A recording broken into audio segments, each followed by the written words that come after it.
Termites. It's night 17. We're making it through. Isn't that exciting? What are we drinking? El Grito Lager. From where? Four Corners Brewery in Dallas, Texas. I went out of my way to go there, and I've already drank one of their beers on here, and they sent me a free t-shirt.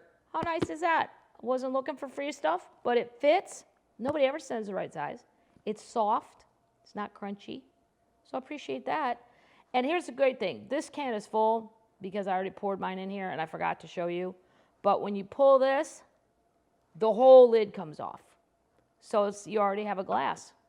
See? You can see if there's a mouse in there. Like my pipe-fitting uncles from the brewery used to tell me to be careful of that. So that's delicious. Here's my little ornaments for today. This is the Alamo. I can't remember which comedian said, well, I didn't think it was all that big of a deal. I'm like, are you kidding me?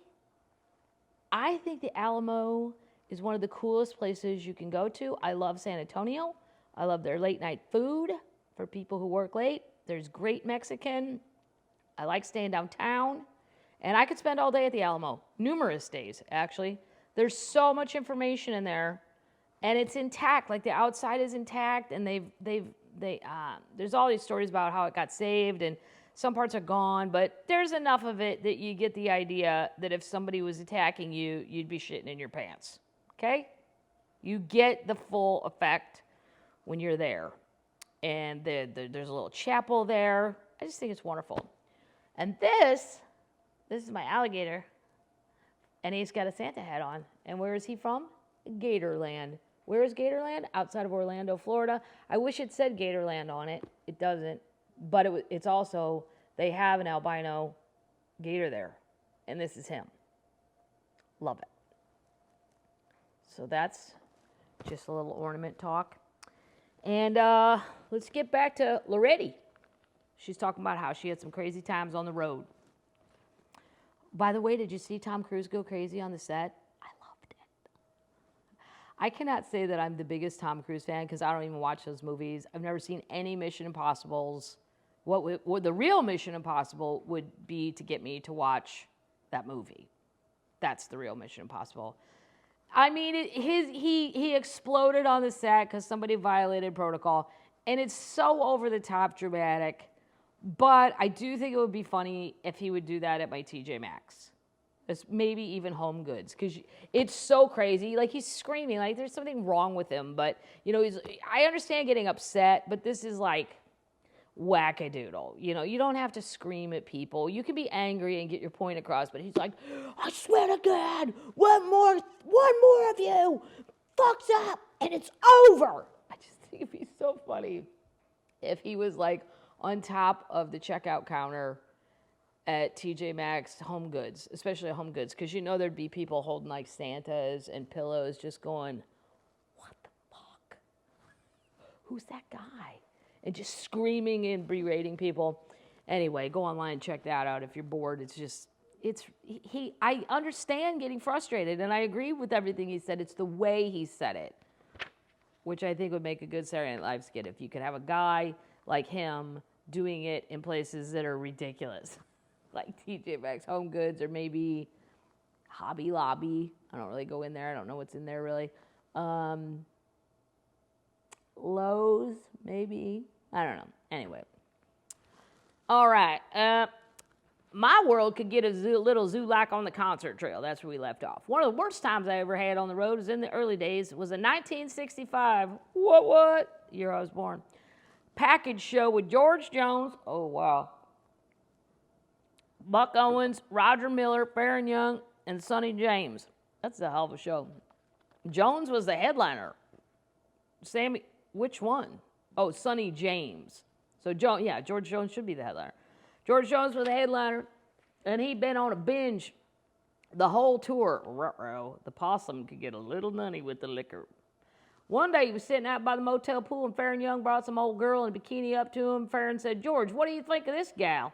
George could barely see through the bloodshot eyes, but he said, Farron, that's the ugliest damn woman I ever saw. Well, Farron was drunk too. So he says he's going to whoop George's butt. There was a fight, and little Jimmy Dickens got in the middle of it. Somebody stopped him, but you can see what kind of tour it was. I was glad Dew came along that time, and George should have really been thankful for Dew. One night, George was drunk and couldn't go on stage. He couldn't even get dressed. I did my show, and it was Jones's turn to go on. He didn't come out, so all the artists did 3 sets. And 2 times I said, George is getting dressed. Finally, I walked off stage and found George Jones drunk in his dressing room wearing nothing but his underwear. Dude was trying to sober him up and get his pants on him. You know what? If he can't get his own pants on, he's not going to be able to perform. I think we could just leave it there and make up an excuse or tell the truth. You ever try to get pants on a drunken man? It served Dew right. It's no use, Dew said. Jones can't even walk, much more less stand, much less sing. You go back out, Loretta, and do a 3rd set. I wouldn't be telling this story on Jones if he hadn't told it on himself. That's a parentheses right there. I went out to do a 3rd set. I'd sung all the hits I had in my 4 years on Decca, and I'd started doing cover tunes. It didn't work. The people began to boo louder than I could sing. We want George Jones. We want George Jones, they chanted. Well, that would be horrible because she's talented. It's not like she's just some piece of shit they put out there because Drunky the Clown can't get it going on. They even got madder and madder. It was a real mob at its worst. Somebody hollered for the drunk son of a bitch to come on stage or they was going to come backstage and get him. That's right, hollered somebody else. And I don't care how big a star he is. I paid good money. I'm surprised it doesn't say good cash money. And drove a far piece to get here. I'll kill the bastard. I don't know if the guy would have killed George Jones, but he yelled at me that he would. He scared me to death. And when he did, thousands of people applauded and rose from their seats. It's a goddamn riot. I said that, not the book. I was afraid they was going to storm the backstage. Why? If that mob had gotten a hold of that poor drunk Jones, one of them might have killed him, and nobody would have known what to do. The fans was about half drunk themselves because the place we was playing served booze. Well, I would hope so. One of the greatest stories I've ever heard was a Ron White show in Savannah, Georgia. And I'm going to tell you, Savannah, little termites, I don't know what's going on down there, but actually Lewis's all-time holy shit stories from Savannah also. And I would be proud to say there's a lot of Irish people down there, a lot of Drinky the Clowns, as long as you behave well. Well, Ron, somebody was screaming out, do tater salad, and sometimes Ron does it, and sometimes he doesn't. But if he does do it, it's at the very end. It's not up front. And then this other guy, and these are the expensive seats, like in the first 5 rows, told that guy to shut up, and then it just turned into a full-on fist fight and then kind of a brawl. And Ron goes, I was just standing up there on stage going, I'm getting to watch amateur UFC shit, and I didn't even pay for it. He just let him fight it out. But he's big, so he probably wasn't scared. I went backstage where Dew was in Jones's dressing room trying to sober him up enough to go on. That's not going to happen. Dew, I said, somebody hollered they knew it was taking Jones. They knew it wasn't taking Jones this long to get dressed. Then somebody else said for him to come on stage right now or they was going to come back here and kill him. Dew told me to run backstage and sing a couple more songs. I'd be like, fuck you, man. They're booing at me. They hate me. I would not have gone back out there. You get back out there and sing a couple more songs before the fans stampeded Jones's dressing room. Some of them had already gotten into the backstage area. What? Dew knew he couldn't take Jones out of his dressing room and through any crowd, so he broke the window and shoved Jones out, still in his underwear. Then Dew climbed through the window, picked up Jones, and headed for the car. I waited as long as I could and finally announced that Jones was going to be a no-show. The fans crashed through Jones's dressing room about the same time Jones and Dew peeled out of the parking lot. They broke the guitar and tore the room to pieces. Holy shit. Nobody, why just give them their money back? Who's in charge here? Just say, sorry, there's going to be a full refund. Your headliner's, can't get his underwear on. That's a good reason. But they smashed my guitar. Well, that sucks. Dew dumped Jones out at our motel just in case anyone knew what George's room number was. Then he came back to the venue for me. I believe that Loretta Lynn saved George Jones's life that night, and I still believe it I'll believe it till the day I die. What a mess like the one Jones had. There wasn't nobody in this world I'd rather have there to fix things than Dew. Right, because he's a fighter, as we know. And he ain't afraid to throw shit, and he ain't afraid to kick shit. Not the Wilburns, not even Ernest Tubb. Dude had a way of figuring out things and taking care of them. He could read a situation and take action in a second. If by action we mean hit somebody and do something, yes. But the times he wanted to go on the road with me got less and less. Apart from the fact that dude was bored on the road, he got real sick of people making comments about his being married to a meal ticket. Well, if the meal ticket fits. No matter how many times I came back and said there wouldn't have been no Loretta meal ticket without Dew, it ate away at him. By the 1960s and early 70s, I had a string of hit songs and a pile of awards. In 1967, I won Country Music Association Female Vocals of the Year for the first time for the first 3 years. In 1972, I became the first woman to win CMA Entertainer of the Year. You go, girl. That's a big deal. I don't really know that much about it, but I know Garth Brooks won like 100 years in a row.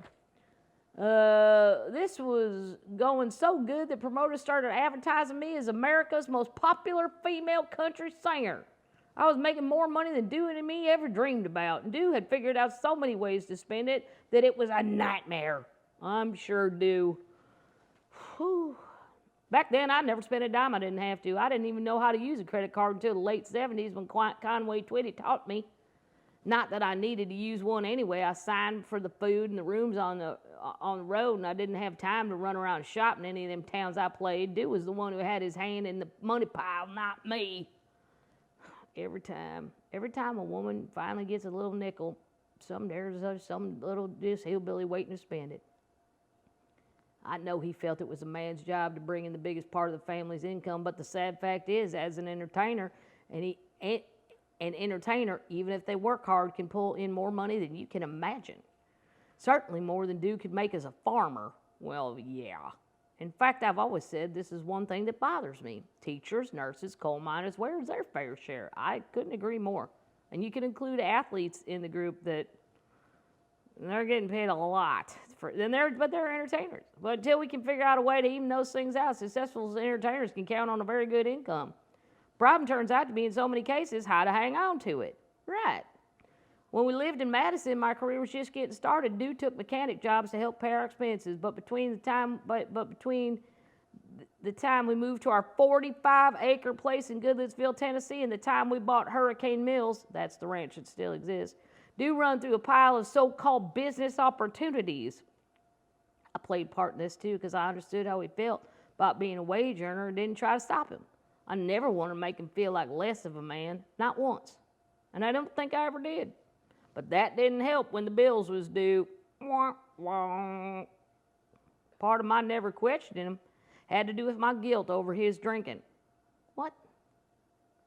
Just like when he ran off to other women, I figured it was my fault. I blamed myself for the drinking. Oh, dear Lord.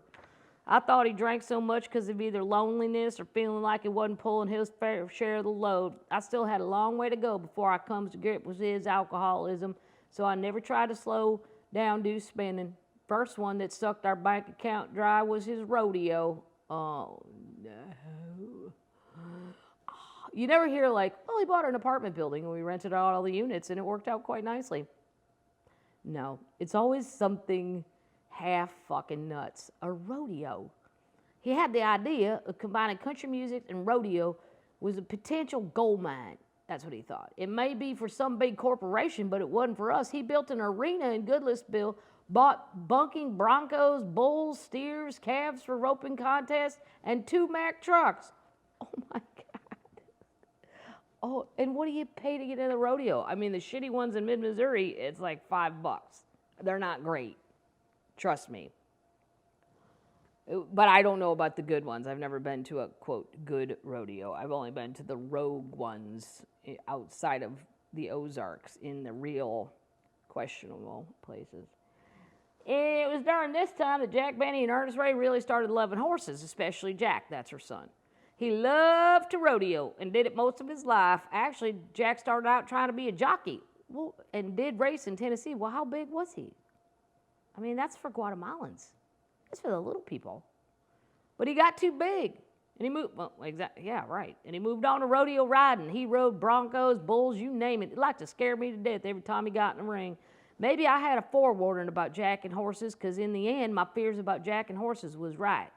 But back when Dew was running rodeos, it was all great fun for Jack. It wasn't so much fun for me. I had to keep playing the rodeo shows for Doolittle, trying to make the same money I'd be making with another promoter. Yeah, now you're just saying, I bought this crazy shindig, and now I need you to perform there too. I spent all your money, so I'm going to need you to get out here so this isn't a failure. Blah. I don't blame Loretta, though. She's raised in a holler. I don't know what people expect out of this woman. It's too much, I can tell you that. I had to play radio. The Loretta Lynn Longhorn Rodeo ended up not only keeping us strapped for cash, but interfering with my ability to put on the kind of show I needed to. Dew was forking over rodeo prize money right and left. I couldn't even afford my own band. Oh my God. And Dew didn't see that I needed one. I used so many house bands and pickup bands that I didn't even know if my bands was coming or going. And most of the times they didn't either. Then in 1969, I was playing a show at the Sunset Park in Pennsylvania, and the pickup band was awful. The steel player was in one key, the bass player in another, and the lead guitarist, well, I don't even know what he was doing. I was more embarrassed. I was mad. I was more than embarrassed. I was mad as an old wet hen. Thank goodness I learned to play rhythm guitar good enough to accompany myself. When I finished the show, I told the audience next time I appeared on that stage, they could count on me having my own band. I didn't say nothing bad about the band on stage. I didn't have to. They knew they messed up. All the way back to Nashville, I thought what to tell Dew. How to convince him I have to have a band. Ain't that something? I was the only one having to do the convincing. I finally came up with the plan. So this is where we're going to get hillbilly. I'm going to come up with a plan to trick him. Since I can't tell him, well, I can tell him what I want, and he'll tell me no. So I'm going to come up with a trick. Dew used to like to ride in them rodeos, and he rode the best horses he could buy. He usually rode in the Grand Entry, which is not a competitive event, just a parade of riders carrying flags. Well, fuck, I could do that. Meanwhile, the woman billed as America's most popular female country singer was working with terrible house bands at venues in the United States and overseas. It was embarrassing to be singing the nation's #1 song with a band that didn't even know the melody. I bet. So I come home and I ask Dew a question. When you enter the rodeo arena, don't you like to ride the finest horse you can, I asked. I do, and I will, he said. Well, when I get on stage, I like to be backed by the best band I can find. And the next time I'll go on tour, I'm taking my own band. The hell you are, he said. We can't afford no damn band. No, I said, we can't, but I can, and I'm going to have one. I think that's a wonderful place to end. She's finally getting a little chutzpah, a little spine going on here. I like it. Okay, termites. Go listen to Tom Cruise yell at everybody, and then picture it in someplace inappropriate. It'll make you laugh. And that's it. I'm going to put my alligator back on and my Alamo. You should all go to the Alamo if you like history. If you don't like history, it's still fun to walk around. And the gift shop's great, too. It was one of my oldest jokes. They all said, the guys in the Alamo were trapped and they couldn't get out of the Alamo, and that's why they all got killed. Well, I don't know why they didn't go through the gift shop. It was right there. That's why it's an old joke. Kind of silly. But, all right, pull your sheets up. Get cozy. Get cozy. You ready? Worthy termites? You ready, chubby termites? Procrastinating termites? Although, I'm working away at my teeth one at a time. That one pulled, little post put in, redid a root canal. Did you know that? You can have a root canal, pay for good goddamn cash money for that, and it goes bad. It done went bad. Had to redo that. Oh, things I don't have time for when I'm on the road. Gonna get all these teeth fixed. All right, termites, pull your sheet up, cozy down. Ready? Night-night, termites.